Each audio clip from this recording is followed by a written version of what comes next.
शिकारी Sandra Schmidt एक बार फिर जंगल में लौटकर खुश हैं। 7 साल पहले उन्होंने शिकार करने का लाइसेंस लिया था। तब से प्रकृति के लिए उनका सम्मान और भी बढ़ गया। जर्मनी में शिकारियों को संरक्षक समझा जाता है।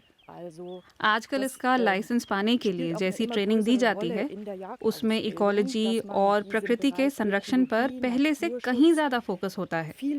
पेड़, पौधों, जड़ी बूटियों, कीटों, कैटरपिलर से लेकर तरह तरह के उभयचरों के बारे में भी काफ़ी जानकारी दी जाती है। अगर आपको लगता है कि केवल शिकार करने की बातें होती हैं, तो जान लें कि ऐसा नहीं होता। जर्मनी में शिकार करने के नियम कायदे हैं और इसके लिए लाइसेंस लेना होता है।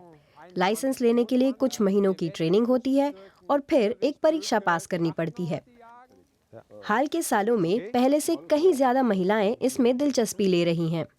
सांड्रा श्मिट अक्सर शिकार के लिए बर्लिन से थोड़ा बाहर जाती हैं। उनका पसंदीदा है वो इलाका जिसका ख्याल मार्क इलेरिश रखते हैं। इलेरिश केवल उन्हीं शिकारियों के साथ काम करते हैं जिनकी दिलचस्पी जंगल को बचाने में भी है, न केवल अपने लिए खिताब जमा करने में। यहाँ साल में केवल 2 बार शिकार होता है, वो भी कुछ चुनिंदा प्रजातियों का। हम 1 साल पहले पैदा हुए रेड और फैलो हिरन का शिकार करेंगे, तो जाइए शिकार का आनंद लीजिए। जंगली सुअर और हिरण ताज़ी हरी शाखाएं खाना खूब पसंद करते हैं। इससे युवा पेड़ों को नुकसान पहुंचता है।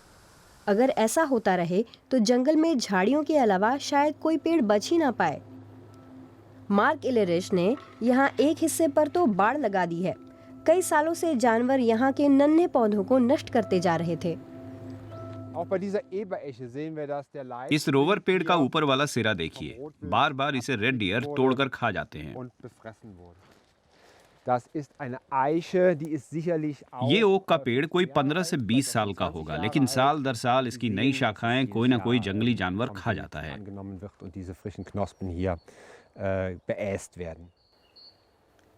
लेकिन हर जगह ऐसी बाड़ें लगाना न केवल महंगा पड़ेगा बल्कि जानवरों के चलने फिरने की जगह को भी कम कर देगा।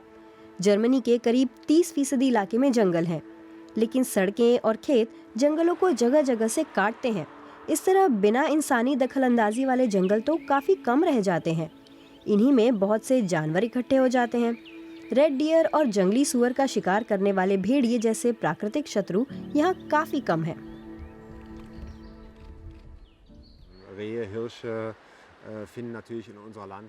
यहाँ हिरणों को भरपूर खाना मिलता है।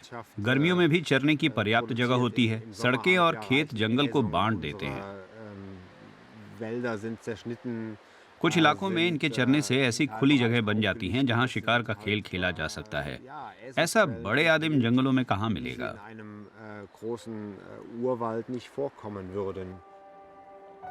अब यहाँ के ज्यादातर पेड़ आदिम काल वाले नहीं रहे।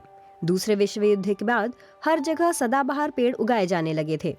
पिछले कुछ सालों से ज्यादा मौसमी पेड़ों को लगाने का चलन शुरू हुआ है। हम करीब 6500 हेक्टेयर का जंगल संभालते हैं। इसमें सबसे ज्यादा पाइन ट्री हैं। जब हमने इसकी देखभाल शुरू की थी तब यहाँ कोई 96% पाइन ट्री थे, लेकिन अब इनमें से आधों की जगह हम नए युवा पेड़ लगा चुके हैं। एक ही किस्म के पेड़ लगाने से यानी मोनोकल्चर के कारण यहाँ की मिट्टी सूखने लगी और उसमें अम्लता बढ़ गई। इन पेड़ों पर खूब कीड़े लगने लगे। एक मिश्रित जंगल की मिट्टी में कहीं अधिक ह्यूमस होता है।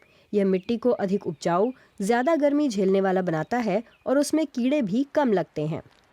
वसंत ऋतु में जंगल में कई जानवरों के बच्चे घूम रहे होते हैं। इस समय शिकारी ऊंची जगहों पर चढ़कर शिकार करते हैं। इससे उन्हें दूर तक कहीं बेहतर नजर आता है।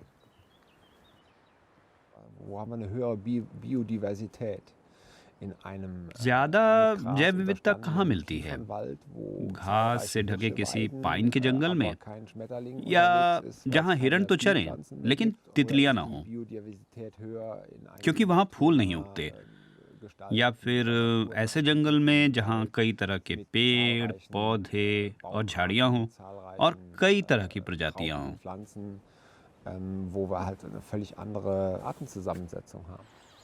शायद ऐसी जैव विविधता लौटने में यहाँ भी 40 साल लग जाएं। इसी मकसद पर शिकारियों ने भी अपनी नजरें लगा रखी हैं। शायद एक दिन इसके लिए शिकारियों की जरूरत ना रहे।